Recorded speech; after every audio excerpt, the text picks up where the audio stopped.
Welcome to crown tasty சமையல். நம்ம இப்போ ஒரு துவையல் ரெசிபி பார்க்க போகிறோங்க. ரொம்ப சுவையான ஒரு துவையல் ரெசிபி இது. இதற்கு ஒரு கடாயில் நான் இன்னைக்கு 2 டேபிள் ஸ்பூன் அளவு எண்ணெய் சேர்த்துருக்கேன். சமையலுக்கு நீங்கள் எந்த எண்ணெய் பயன்படுத்துகிறீங்களோ அந்த எண்ணெய் சேர்த்துக்கோங்க.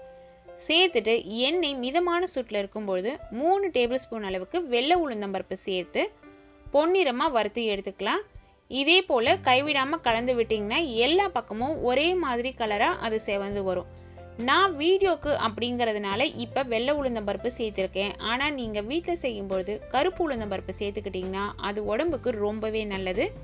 இப்போ இது நல்ல கோல்டன் கலரில் வந்துருச்சு. இதை தனியாக எடுத்து ஒரு கப்பில் வச்சிடலாம். அதே எண்ணெயில் 5 மீடியம் சைஸ் பச்சை மிளகாவை இது போல் கட் பண்ணி எடுத்து சேர்த்துடலாம்.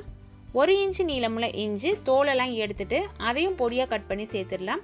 ஒரு சின்ன நெல்லிக்காய் அளவு புளி, அதில் ஓடு நாரெல்லாம் இல்லாமல் கொட்டைகள்லாம் இல்லாமல் சுத்தமாக பார்த்து எடுத்து சேர்த்துக்கோங்க.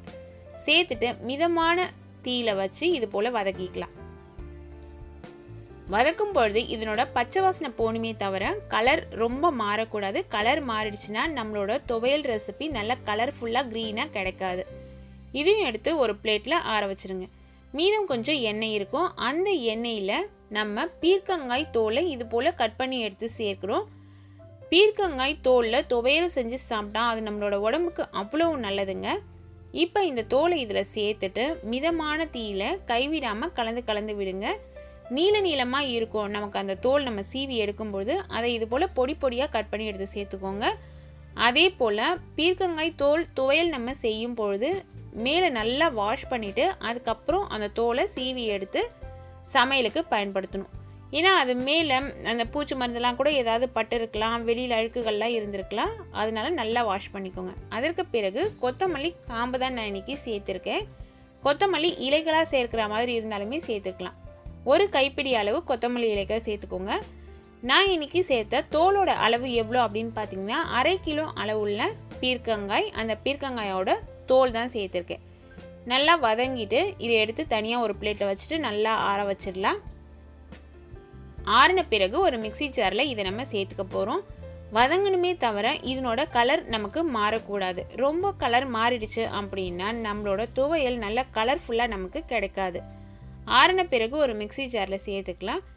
இதனோடையே 4 டேபிள் ஸ்பூன் அளவுக்கு துருவின தேங்காய் சேர்த்துக்கலாம். தேங்காய் துருவி தான் சேர்க்கணும் அப்படிங்கிறது கிடையாது.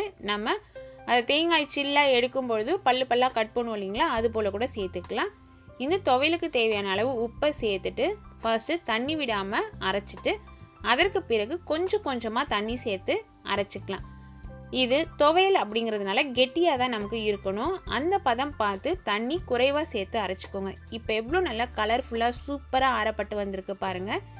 நம்ம நல்ல கரெக்டான பதத்துக்கு அரைச்சிட்டோம், அந்த திப்பிகள்லாம் இல்லாமல் அரைச்சிட்டோம் அப்படிங்கிற சமயத்தில் நம்ம ஏற்கனவே வறுத்து வச்சுருக்கோம் இல்லைங்களா உளுந்தம்பருப்பு, அந்த உளுந்தம்பருப்பை இதில் சேர்த்துடலாம். உளுந்தம்பருப்பு சேர்த்துட்டு இதை நல்லா கலந்து விட்டுடுங்க. அப்படியே சேர்த்து நம்ம அரைக்கிறோம் அப்படிங்கிற பட்சத்தில் இந்த உளுந்தம்பருப்புலாம் பிளேடு சுத்த ஆரம்பித்த உடனே மேலே மிக்சி ஜாரோட மூடியில் வந்து ஒட்டிக்கும். அதனால் இதை நல்லா கலந்து விட்டுட்டு அதற்கு பிறகு அரைச்சி எடுத்துக்கோங்க. நிறைய நேரம் அரைக்கணும் அப்படிங்கிறது இல்லை. இந்த உளுந்தம்பருப்பு 1-2 அரைப்பட்டாலே போதும். அப்போ தான் நம்ம துவையல் சாப்பிடும்பொழுது நடுவில் நல்லா மொறுன்னு உளுந்தம்பருப்பு மாட்டினா டேஸ்ட் சூப்பராக இருக்கும். இப்போ இதற்கு ஒரு தாளிப்பு கொடுத்துடலாம். தாளிக்காமல் கூட நம்ம துவையல் சாப்பிடலாம். நான் இன்றைக்கி உங்களுக்கு தாளித்து தான் காமிக்க போகிறேன்.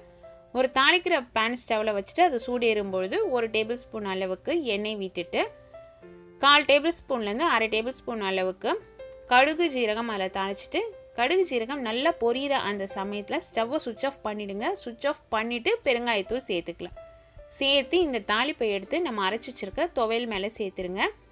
பெருங்காயத்தூள் நான் லாஸ்ட்டாக சேர்த்துருக்கேன். நீங்கள் கட்டி பெருங்காயம் வச்சுருந்தீங்கன்னா ஃபர்ஸ்ட்லேயே நம்ம வதக்குறோம் இல்லைங்களா, அதாவது இஞ்சி பச்சை மிளகாலாம், அந்த சமயத்தில் பெருங்காய துண்டு சின்னதாக சேர்த்துட்டு கூட பொரிஞ்ச பிறகு மிக்சி ஜாரில் ஒன்றாவே சேர்த்து நம்ம அரைச்சிக்கலாம். இப்போ எவ்வளோ சூப்பரான சுவையான அதே சமயத்தில் அந்த கலர் கொஞ்சம் கூட மாறாமல் ஒரு துவையல் ரெசிபி ரெடி ஆகிடுச்சு. பீர்க்கங்காய் தோல் துவையல் நம்மளோட உடம்புக்கு அவ்வளோ நல்லதுங்க. பீர்க்கங்காய் நம்ம கூட்டு சாப்பிட்றோம் அப்படிங்கிற பட்சத்தில் கண்டிப்பாக அதனோட தோலையும் நம்ம சமைச்சு சாப்பிடணும். அது ஒரு பேலன்ஸ்டு ஃபுட். அதே போல் துவையெல்லாம் அதிகமாக உடம்புல சேர்த்துக்கிறதுனால நம்மளோட உடம்புக்கு தேவையான அளவு நார்ச்சத்து நமக்கு கிடைக்குது. இந்த ரெசிபியை நீங்களும் சமைச்சு உங்கள் வீட்டில் சாப்பிட்டுட்டு எனக்கு கமெண்ட்ஸை சொல்லுங்கள். இது போல் நல்ல சுவையான பாரம்பரிய ரெசிபியாக இருந்தாலும் சரி, மாடர்ன் ரெசிபியாக இருந்தாலும் சரி, நீங்கள் பார்க்கணுன்னு விருப்பப்பட்டீங்கன்னா நம்ம சேனலை சப்ஸ்கிரைப் செஞ்சு பக்கத்தில் இருக்க பெல் ஐக்கான் ப்ரெஸ் பண்ணி வச்சுக்கோங்க. இன்னும் ஒரு சுவையான ரெசிபியில் சந்திப்போம். Thank you friends.